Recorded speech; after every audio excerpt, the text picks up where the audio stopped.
Hello friends అందరికీ మన కొత్త బిల్డింగ్లలో చాంబర్లు కట్టుకుంటాం కదా, చాంబర్లు వచ్చేసి స్క్వేర్ షేప్లో కట్టుకోండి. అలాగే మనకు చాంబర్లు కట్టుకునేటప్పుడు సిమెంట్ అనేది కొంచెం ఎక్కువ వేసి కట్టుకోండి. అలాగే చాంబర్ చుట్టూ కూడా మనకు మేలని ప్యాక్ చేసుకోండి. ఈ విధంగా ప్యాక్ చేయడం ద్వారా మనకు ఎలుకలు అనేది తర్వాత ఫ్యూచర్లో మట్టి అనేది లోపల తోడకుండా ఉంటుంది.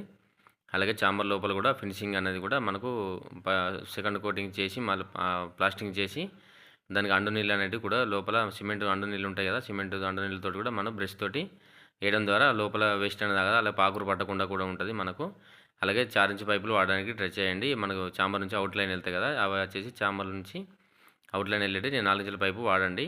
అలాగే చాంబర్లో లోతు డెప్త్ కూడా మనకు అవుట్ లైన్ మనకు బయటికి వెళ్ళే లైన్ ఉంటుంది కదా, ఆ లైన్ కంటే మనకు ఒక 3 ఇంచులు 3 ఇంచుల కిందికి చాంబర్ లోతు కట్టుకోండి. ఆ లోతు కట్టుకోవడం ద్వారా మనకు వచ్చేసి కషర్ అనేది కిందికి ఆగి ఫ్రెష్ నీళ్ళు అనేవి మనకు పైపుల నుంచి బయటికి వెళ్తే ఆ విధంగా వెళ్ళడం ద్వారా మన పైపులు అనేది బ్లాక్ కాకుండా ఉంటుంది. మన కచరా అనేది పైపులోకి వెళ్తే తర్వాత బ్లాక్ అవ్వడానికి ఛాన్సెస్ ఉంటుంది. ఈ విధంగా నీట్గా ప్రాపర్గా కట్టుకోండి. మనకు చాంబర్లు అనేటివి లోపల ప్లాస్టింగ్ అనేది కంపల్సరీ చేయించుకోండి. ఇది ఫ్రెండ్స్, మన వీడియో నచ్చితే లైక్